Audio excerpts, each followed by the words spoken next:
All right, well, we'll go ahead and get started. We're at about 12:15. I want to welcome everyone to our quarterly educational event for Rocky Mountain Cancer Centers. My name is Dr. Patrick Richard. I'm a radiation oncologist practicing at our Rocky Mountain Cancer Center location in Boulder, and I'll be the moderator for the event today, talking with four of my partners about the transformational year in gastrointestinal cancer. We hope that truly this is an educational event for our primary care colleagues as they manage patients with these various malignancies. I want to introduce our panel today. First, we have Dr. Patrick Eulitt, who's a medical oncologist from our Denver Midtown and Lone Tree Skyridge location. Dr. Matthew Logsdon from our Colorado Springs clinic. He's a medical oncologist. Dr. Sujatha Nallapareddy is a medical oncologist with our Aurora, Centennial, Swedish, and Littleton clinics. And lastly, Dr. Austin Poole, who's a medical oncologist from our Boulder location. So before we get started with our topics of discussion, just a few housekeeping notes. Our attendees will be muted today just to minimize any interruption and background noise. We definitely want everyone to be involved and engaged in our discussion. And as such, please enter questions or comments in our chat feature, and we'll do our best at the end to address those. And we'll be monitoring that throughout the presentation. Again, if you carry COPIC risk insurance, your attendance today is being reported directly to them, and that'll help earn 1 ERS point. Again, thank you for taking time out of your day to join us. The five of us have worked together to come up with topics that we feel is most applicable to our primary care colleagues. And today we'll be discussing colorectal cancer, gastric and esophageal cancer, hepatocellular carcinoma, and pancreatic cancer. The first topic will go to you, Dr. Logsdon. In regards to colorectal cancer, what do you feel the role is for a multidisciplinary treatment plan and coordination for rectal cancer? Okay, hi, thank you. So first, when we talk about multidisciplinary planning, I think we're talking about a team-based evaluation and treatment planning where we meet as a group, we identify and evaluate patients when they're diagnosed, develop an individual treatment plan, carry it out, and then we want to assess the quality of the results afterwards, and then follow the patient thereafter. So the team really involves multiple specialists. So I'm a medical oncologist. We have a colorectal surgeon. We have radiation oncologists, radiologists who are specially trained to read rectal MRIs, pathologists, and often genetic counselors. So why do we do this? We've known for a couple of decades now that, at least in the past, in the US, outcomes for rectal cancer tended to be inferior to European countries where they had instituted national programs to improve the quality of their rectal cancer care. Some of the reasons for this were higher rates of positive resection margins, which are a surrogate marker for poor cancer outcomes, and perhaps in some instances, suboptimal adherence to evidence-based guidelines for adjuvant and neoadjuvant therapies such as chemotherapy and radiation therapy. So there really are several core principles for rectal cancer care that we want to consider. If there's a take-home point today, I would say that the most important thing is the surgery itself. And you want to have what's called a total mesorectal excision, or a TME, we call it. What that means is that the surgeon removes the rectum intact with its surrounding mesorectum and the enveloping fascia and the lymph nodes, so that it's one clean specimen and it's completely intact all the way around. Our local colorectal surgeon likes to call it, or basically says it should look like a corn dog. And sorry for the food analogy, but what that means is the rectum's on the inside and you can see the fascia wrapped around it, and it's clean and it's intact. And if you can achieve that, then those patients have a very low risk of local recurrence, which is, or very low risk of positive resection margins, which is a surrogate for a poor prognosis. So after the surgery is finished, we want to measure the quality of it by, again, assessing for the presence of that enveloping fascia. And when we first evaluate these patients, we will often want to do an MRI for local staging. And what we want to identify are those patients who are going to be at highest risk for having positive margins when they get to surgery. And then we want to target those patients for preoperative treatments such as chemotherapy and radiation to shrink the tumor and try to ensure that when the time comes for the surgery, their margins are going to be clean. And that's really the key take-home point. And so when I counsel patients about rectal cancer, I usually describe for them that we're really talking about 3 phases of treatment. There is often a chemotherapy alone phase that's intravenous for 3 or 4 months. There is a radiation phase where often patients will take an oral chemotherapy concurrently with it. And then there's the surgery finally at the end. And why do we do this? Because we know that if we adhere to all these principles, that our cancer-specific outcomes are better. We see lower rates of patients having permanent colostomies. We see reduced rates of local recurrence, and overall survival is improved. So at our center here at Penrose in Colorado Springs, we kind of realized 2 or 3 years ago that we had all these pieces in place for a multidisciplinary team. We just didn't have a structure and coordination to it. So we decided to seek accreditation through the NAPRC, which in the US is the National Accreditation Program for Rectal Cancer, where we had to develop a multidisciplinary conference and adhere to very strict guidelines for evaluation and management of these patients and care coordination and so on, and including how we assess the quality of the surgical specimens and so forth. And it was about a 2 to 3 year effort, but this fall we were able to achieve accreditation here, and we're the first center of excellence in Colorado to do so. But we felt like that was really important to do to give our patients the best possible chance for a good outcome with these cancers that are often very difficult to manage. Yeah, thank you, and congrats on that accreditation. That's a huge step forward. I just want to add one side note that, as you alluded to, the sequencing of when these treatments happen, particularly before surgery, is really important. You know, we're constantly evaluating whether chemotherapy alone should come first or chemotherapy and radiation. And it's very important that we get the sequencing right, as you said, to achieve those excellent surgical outcomes. And our multidisciplinary treatment planning, usually in the context of the tumor board, helps us do that.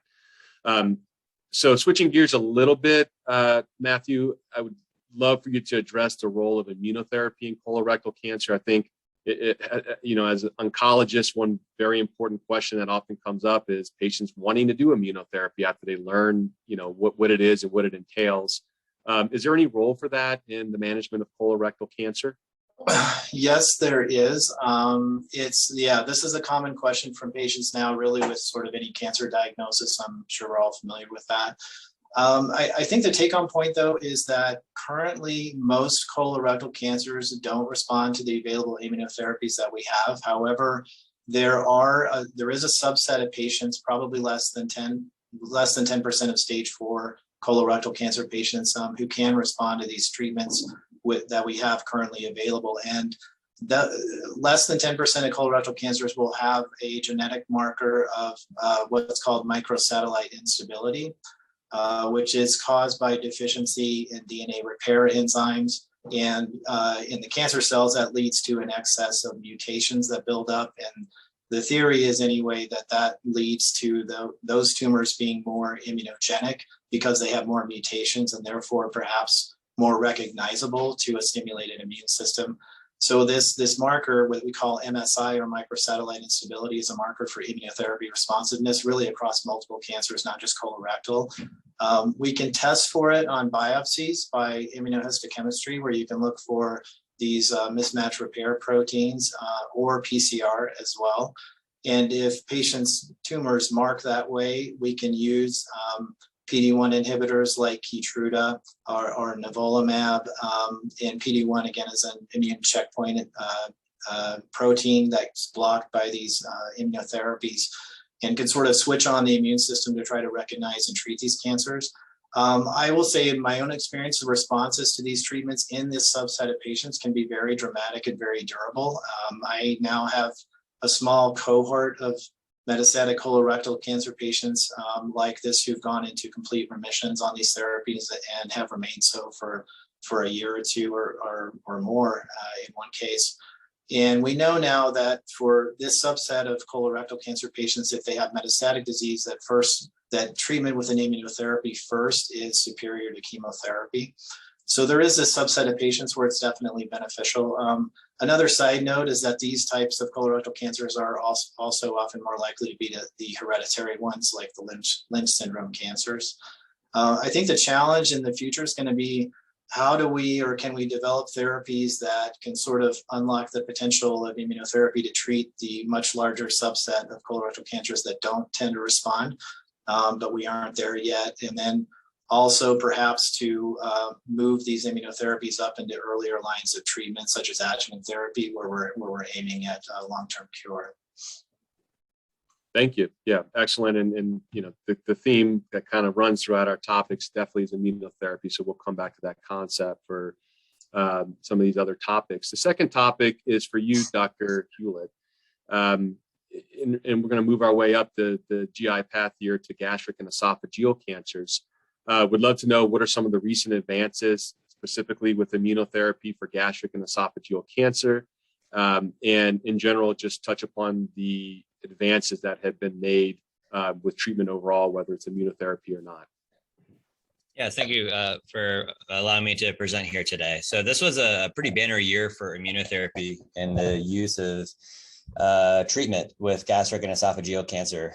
Just in the first 3 months of 2021, we had approvals of 3 different immunotherapy combinations for this patient population. So the first one was in March of 2021, pembrolizumab or Keytruda was approved for esophageal cancer in combination with chemotherapy. Now, this was restricted to patients who had a tumor marker, a PD-L1 status or a combined positive score of greater than 1 for patients with esophageal adenocarcinoma and greater than 10 for squamous cell carcinoma. But when you added pembrolizumab to standard chemotherapy, there was a progression-free survival and even an overall survival benefit to that addition. And based on the results of a phase 3 clinical trial, pembrolizumab in combination with chemotherapy was approved in this indication in March. The very next month, nivolumab was approved plus chemotherapy for patients with gastric, gastroesophageal, and esophageal adenocarcinoma on the basis of a clinical trial that showed that it had a progression-free survival and overall survival benefit of nearly 3 months in patients that did have a tumor marker that would suggest they would respond to immunotherapy. But perhaps most interestingly, pembrolizumab was approved for the treatment of patients that have HER2 overexpressing gastric or gastroesophageal cancers that are already receiving HER2-directed therapy. And the important point about this indication was it was approved regardless of that specific tumor marker, suggesting that immunotherapy would be appropriate. So patients can receive immunotherapy plus targeted therapy plus chemotherapy. And when that immunotherapy was added to the regimen, the response rates were 25% higher. And the complete response rates to patient receiving that 4-drug combination was 11% versus 3%. So we've had a very exciting year when it comes to the use of immunotherapy agents in patients with esophageal and gastric cancer. Excellent. Yeah, no, that's very, very promising data and hopefully one that can afford long-term benefits for our patients. Besides immunotherapy, have there been any other treatment advances in the management of these malignancies? Yes, there have. So the primary markers that we look for in patients that have newly diagnosed advanced esophageal gastric cancer is the PD-L1 status, looking for immunotherapy options, and then a HER2 status. Now, providers may be familiar with HER2-directed therapy for breast cancer, but this is shown to be an important marker in gastrointestinal malignancies as well. And trastuzumab was the first drug that was approved for patients that have HER2 overexpressing tumors. But just in this past year, there's a new HER2-directed therapy called trastuzumab deruxtecan that is approved for patients who have progressed on initial trastuzumab therapy. And what was found was when they stratified patients to either receive this HER2-directed therapy versus standard of care second-line chemotherapy, there was a 4-month overall survival benefit to those that received the HER2-directed therapy, with notable less toxicity than chemotherapy. The response rate was also much higher using the targeted approach. In patients that enrolled in this clinical trial that received HER2-directed therapy in the second-line setting, there was a 51% response rate, compared to only a 14% response rate to physician choice of second-line chemotherapy. So what this is showing is that we have more targeted options for patients in this subset of malignancies, and I hope that we'll even have more options, both HER2-directed therapy and other targeted therapies moving forward. Excellent. Yeah, and I think one of the big challenges with these two disease sites are, definitely competing risk of local recurrence and distant recurrence, with both generally remain high with our, historical treatment. So hopefully this edges the improvement a little bit more forward to prevent these recurrences both locally in the chest and elsewhere, and hopefully durable responses. So thank you for that. The third topic is for you, Dr. Poole. For switching gears to some topics involving the liver here in terms of hepatocellular carcinoma, I think it's really helpful to know who is at risk of this malignancy, and in general, what leads us to diagnose it in those patients. Thanks, Patrick. I think the important point here is that with hepatocellular carcinoma, or even intrahepatic or extrahepatic cholangiocarcinoma, the goal is to try to find it early. Outcomes are relatively poor in the metastatic or unresectable setting, and so it's important to be aware of which patients are at risk and get them to proper screening. In particular with hepatocellular carcinoma, cholangiocarcinoma, gallbladder cancer, ampullary cancer tend to be more of an orphan type disease, and that there's very few and there's not a ton of clinical trial data on those folks. But liver cancer is about the 6th most frequent cancer, with the 4th leading cause of death. People oftentimes think of pancreas cancer as being so devastating. Well, these diseases are also devastating, with a 5-year survival of roughly 18%. 72% of these cases are in Asians, and we'll explore that briefly when we talk about who's at risk. And males are much more likely than females. So risk factors for hepatocellular carcinoma are cirrhosis, hepatitis B, hepatitis C, iron overload like HFE hemochromatosis or non-HFE hemochromatosis, i.e. iron overload, acute intermittent porphyria, which if you identify that, good for you, alpha-1 antitrypsin deficiency. So the important points are these people, there are set screening strategies for these folks. And so working with your gastroenterologist, recognizing that these types of screening strategies need to be done, whether they're ultrasound or CT, it's very important. And then knowing that treating the hepatitis doesn't eliminate the risk entirely of developing hepatocellular carcinoma. So again, it's all about sort of being vigilant and making sure that you're keeping as close an eye on these patients as what's appropriate. And there are guidelines, and in a way, Asian countries have done better than we have in some ways, both with a lot of these cancers, because they have so much more experience and have guidelines more codified. So hepatocellular carcinoma is an interesting cancer in that, like sort of renal cell carcinoma, it can be diagnosed through imaging alone. The most interesting part, the most important part is that you want to make sure that you get what's called a triple phase CT scan, or something that at least shows the arterial and venous phases on the CT scan. So if you're thinking about it, make sure you put that in. You're thinking of hepatocellular carcinoma, make sure you put that in the comments.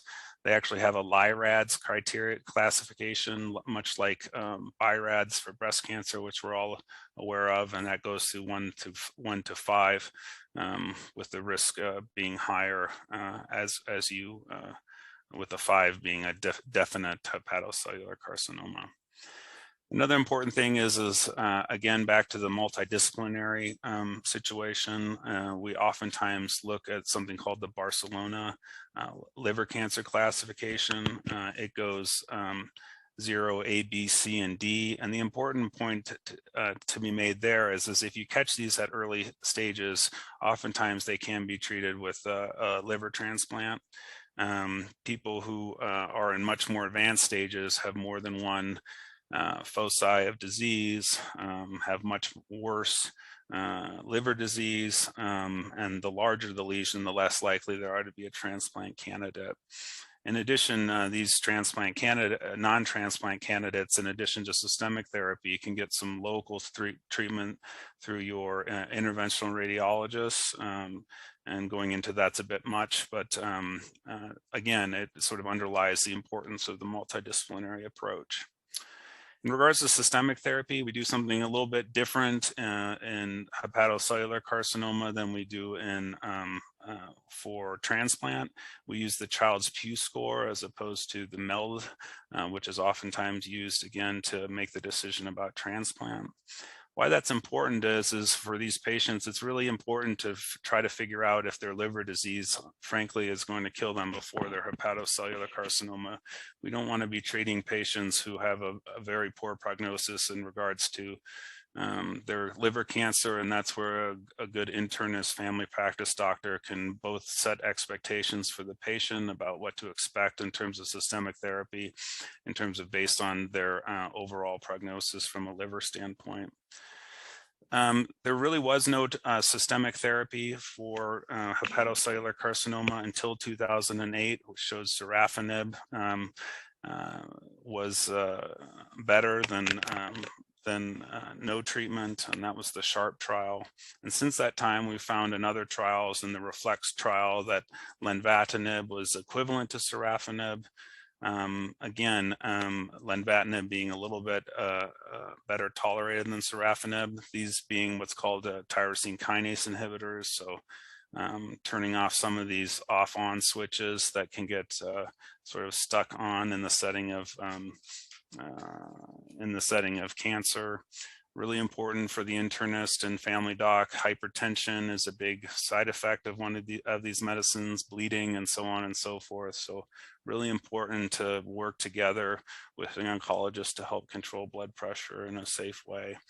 Also increased risk of bleeding and wound healing issues. And so it's important, again, as you're planning for other surgeries or other events. And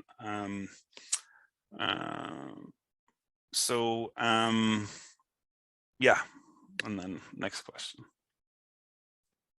Yeah, so no, I think you already kind of jumped ahead. That's really, yeah, sorry, really valuable information. But yeah, you mentioned a little bit about the advances in systemic therapy for these cancers. Did you want to add a little bit more to what you were discussing with the question? Yeah, so tyrosine kinase inhibitors are nice, but they only improve survival by a few months, which is valid, obviously, in these patients, but mainly stable disease is what you get. And they're very toxic. And so working together with us, I think, is important. In terms of recent advances, these checkmate trials, which look at these immune therapy treatments, in particular the checkmate 459, showed that the immune therapy in nivolumab was equivalent to sorafenib, but nivolumab is far less toxic. And in terms of the most important thing in the last year has been the approval of Bevacizumab, which is a monoclonal antibody to VEGF in combination to a PD-L1 inhibitor, atezolizumab. In the Embrace 150 trial, survival went from anywhere between 9 to 12 months with systemic therapy up to a median survival of 19 months in the Embrace trial, with response rates meaning some improvement in disease in about 30% of patients, as opposed to roughly 10% of patients with patients on just oral tyrosine kinase inhibitor. Again, very much better tolerated. The important thing for the internist is again, with these medications, the risk for bleeding can be substantial. And you want to make sure that people are getting their varices getting endoscopies before starting treatment to ensure that they don't have a potentially dire situation in terms of gastrointestinal bleeding. Yeah, no, thank you. And I think you very nicely highlighted how complicated this disease entity is because of, having a primary site of cancer in a very critical organ like the liver, and how our primary care counterparts can help in the workup and management even as they get treatment. So thank you. We'll switch gears a little bit to pancreatic cancer with you, Dr. Nallapareddy. We know historically that pancreatic cancer is a very challenging diagnosis for patients to receive. What has changed in terms of the treatment option for pancreatic cancer? Thank you, Dr. Richard, for the opportunity. So as we all know, pancreatic cancer is the most lethal tumor malignancy, with it being the 4th leading cause of cancer-related mortality. In US, we are seeing around 60,000 cases every year. And most of the cases by the time we get diagnosed are in stage 4, where it's almost like 40% of cases are in stage 4, while only 10 to 15% are diagnosed in early stages of cancer, where they could be surgically resected. And the overall survival too for pancreatic cancers goes anywhere from 40% for early stages to less than 10% for stage 4. So what have we changed in the last few years? I should say, like with other cancers like liver cancer, we also have made some progress in pancreatic cancer, let it be alone in the diagnosis or to the treatment options. Coming to stage 4 or metastatic cancer, I do get called from some primary care. This patient has like stage 4. Do we have any options? I should say we did improve overall survival for patients with stage 4 pancreatic cancer, where it used to be 3 to 6 months with or without chemotherapy, to close to 11 to 12 months with the treatment options we have for pancreatic cancer. We used to have only one drug, gemcitabine, until 2010, I should say. And gemcitabine was mainly used not to improve overall survival, but to help with symptom management for patients. But then we had so many trials looking at different combinations. Then we had a trial looking at targeted therapy, erlotinib added to gemcitabine, which improved only a month of overall survival. But after 2010, we have made some progress where we have at least 4 new drugs which are approved in addition to gemcitabine for pancreatic cancer. Like for first-line pancreatic cancer, we have 2 different regimen options, which is called FOLFIRINOX, which is a 3-drug combination, versus gemcitabine and Abraxane, which is a 2-drug combination. We pick the regimen based on performance status of the patients. Like if we have elderly patients who are not in good performance status, gemcitabine Abraxane regimen is relatively well tolerable with overall response rates of 40 to 45%. Same with FOLFIRINOX, where it's a 3-drug combination where the overall response rate is close to like 11 to 12 months with 40% response rates. So we also have like second-line treatment option where if patients progress on either of these regimens, we use 5-FU and liposomal irinotecan, which has also helped improvement in overall survival by 3 to 4 months in addition. And not only these, we also talked about immunotherapy and targeted therapies for other cancers. So there is a subset of population in pancreatic cancer if they have MSI high, which is more often seen in colon. If they have MSI high, we can use immunotherapy for these patients. And also if patients have any targets, where we assess based on molecular profiling for every patient with pancreatic cancer, we tend to do molecular profiling. And if they have any targets like NTRK gene or KRAS 12GC mutation, we can also use targeted therapies for these patients. Also, the other treatment option we have for stage 4 pancreas patients is PARP inhibitors, which are mainly targeted therapies in patients who have BRCA1 or 2 mutation, which is more commonly seen in breast and ovarian, but studies have shown that 10% of patients with pancreatic cancer can harbor these mutations. And if they have either BRCA1, BRCA2, or PALB2 or ATM mutations, patients would be eligible for PARP inhibitors as maintenance therapy after they get response to the initial chemo. So those are for metastatic pancreatic cancer. Even for early stage pancreatic cancer, we all know that patients, it's only very less percentage of patients who are resectable. So we are looking at different options where we are using neoadjuvant chemotherapy, where you do chemotherapy prior to surgery to make these patients resectable if they are borderline resectable, to improve their overall survival for these patients.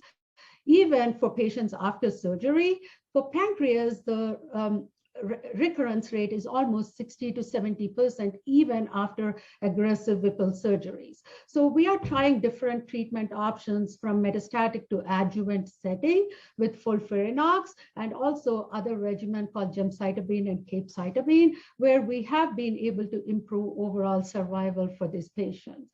So those are the things where I should say we have made progress with pancreatic cancer. It's not a home run, but it's better than the prognosis, which was like 15 to 20 years ago. Yeah, no, thank you. And I think that provides a lot of hope for these patients. And with difficult malignancies like this, you definitely get progress inch by inch and slowly can really optimize results.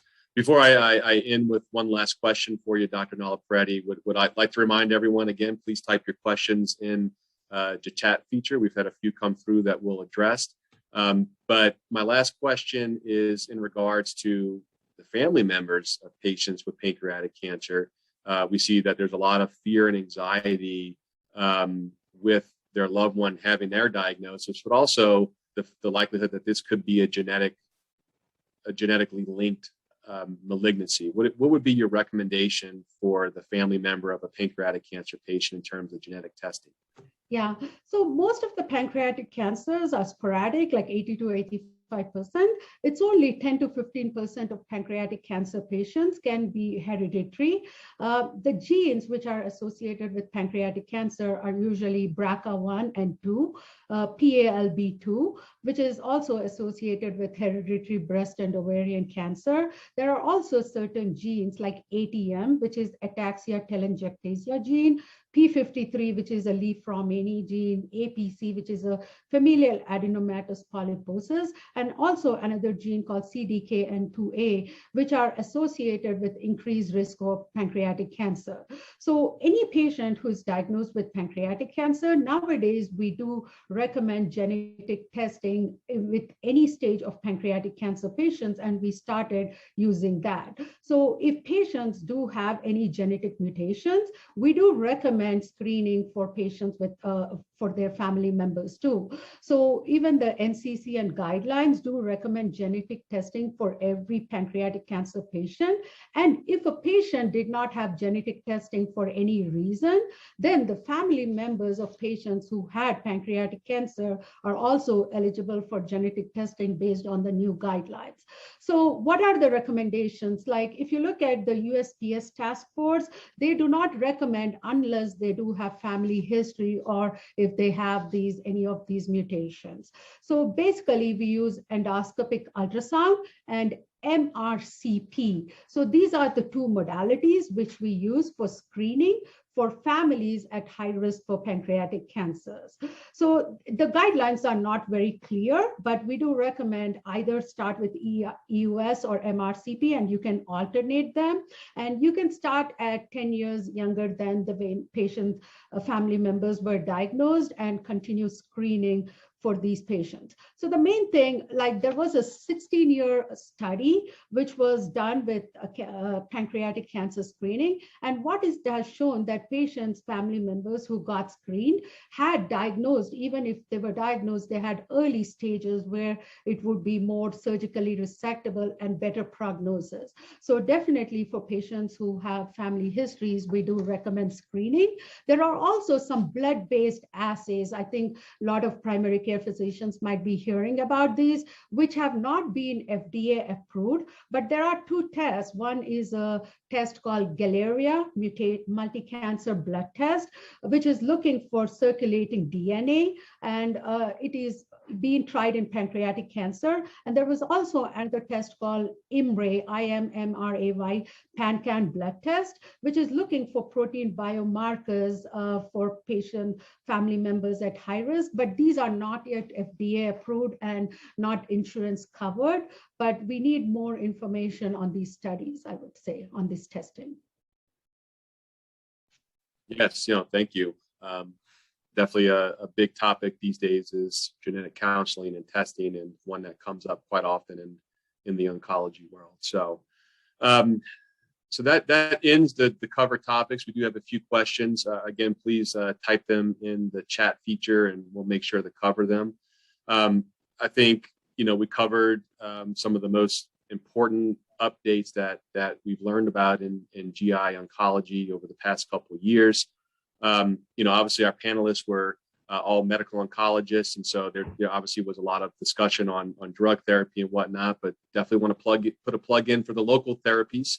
I think from a primary care point of view, it's really important to have a good relationship with your surgeons, because surgery still has a big important role for a lot of these GI malignancies.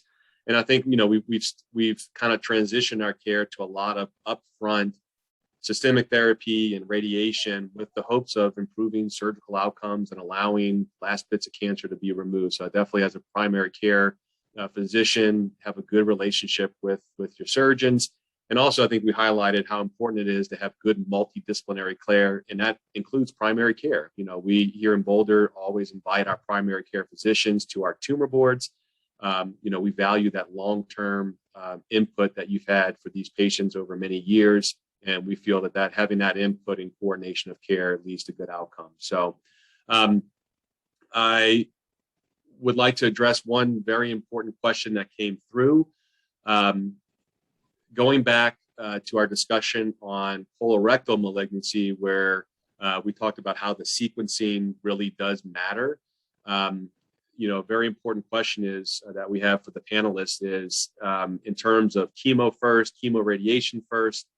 For rectal cancer, what are people's opinions about the ideal sequence for that? And I can guess it's going to be institutional, because I know Dr. Poole and I out here in Boulder have our own thoughts. But yeah, maybe start with you, Dr. Logsdon, since that was your topic, how you guys handle it down in the Springs. Yeah, so we really take that on a case-by-case basis, I would say. But a lot of it in our institution depends on sort of the timing of the surgery and what the surgeon wants in regard to the timing of radiation therapy. So I think the question was about what we call total neoadjuvant therapy, which means we're trying to deliver all of our planned chemotherapy, all of the radiation, and then have surgery be the very last step. And sort of how do we sequence that? Yeah, I totally agree. I think it's probably largely institutional at this point. So our colorectal surgeon here really likes to do the surgery within about a 2 to 3 month window after completing radiation therapy. That's just sort of his practice and sort of the sweet spot for him in terms of having fewer surgical complications. And you want to give the radiation therapy enough time to work, so to speak, but you don't want to wait so long that fibrosis or scarring takes place. And his preference is to have that be around a 2 to 3 month window. So in practical logistical terms, for us, that often means that if we're doing total neoadjuvant therapy, we usually start with the chemotherapy alone first, and then the radiation therapy, and then there's a bit of a cooling off period, so to speak, for a couple of months, and then the surgery. But the sequences can be interchangeable, we think, and it probably is somewhat institutional in that sense. In some cases, there are cases where we just do chemotherapy and radiation and then surgery, and aim to give the chemotherapy after surgery, which has equivalent outcomes. But really kind of a case-by-case basis, and in our institution, it really depends on what the surgeon's optimal timing for the procedure is, I would say. Yeah, and I would totally agree with that. Out here in Boulder, we with these GI, colorectal case that's presented, it's always a discussion as to what comes first. I would agree that the radiation timing of things can potentially impact surgical outcomes. We definitely lean on our surgeons to kind of direct when the radiation is, although there was a recent, multi-group study published in JCO 1 or 2 years ago that actually showed that the surgical morbidity was not increased when the radiation portion came before the total neoadjuvant. So that's a little food for thought that perhaps, I agree. Historically, we thought about fibrosis setting in and leading to quite a significant surgical compromise, but maybe that's not the case. But I would agree. I think, in our institution in Boulder, we've definitely erred on the side of chemotherapy up front, followed by chemo, radiation, then surgery.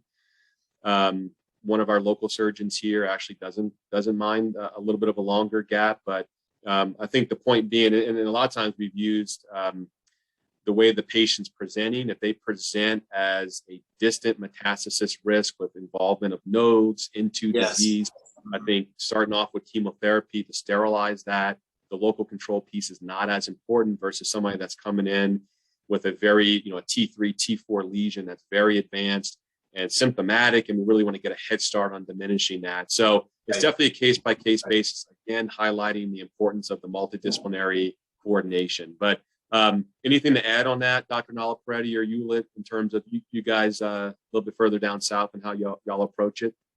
I think I agree with you both. I think it's mainly we are going more and more towards TNT therapy for stage 2 and stage 3 rectal cancer patients nowadays with the data we have. And I think the question was like, do we do just FOLFOX followed by chemo-XRT or chemo-XRT followed by FOLFOX? I think there were 2 studies published which look both the ways, like TNT, where we do 4 months of FOLFOX followed by chemo-XRT and then take patients to surgery. I thought there was another study which also got published where they just did chemo-XRT short course followed by FOLFOX and then took patients to surgery, which both had good outcomes. So I think we are leaning more and more towards TNT therapy for rectal cancer nowadays. We do present patients' cases at the tumor board, and it's the radiation oncologist as in the surgical oncologist. We all make decision together. Very similar practices down a little bit further south. And the only other comment I would add is getting the chemotherapy in prior to surgery tends to be better because patients can generally get through the course of chemotherapy without as many complications or difficulty after surgery. So that's the other rationale for trying to push that therapy before surgery. Totally agree. And definitely we've seen that in practice. I don't see a lot of other questions coming through, and we're approaching the top of the hour. So I wanted to really thank our panel of experts today for a very engaged discussion on some updates with the treatment of GI malignancies. Also, obviously, want to thank all of our participants. We can't see you, but we know you're there, and hopefully this has been a helpful and valuable experience. If you are viewing this with other people, we want to make sure you get credit for it with the Copic points. So please look on the invite. If multiple people are viewing from one location, to reach out to our liaison to make sure that you get credit. But otherwise, we hope that everyone has an upcoming happy holiday, a good new year, and feel free to reach out to any one of us if you have further questions or comments that come up after we close. So thank you all, and happy holidays.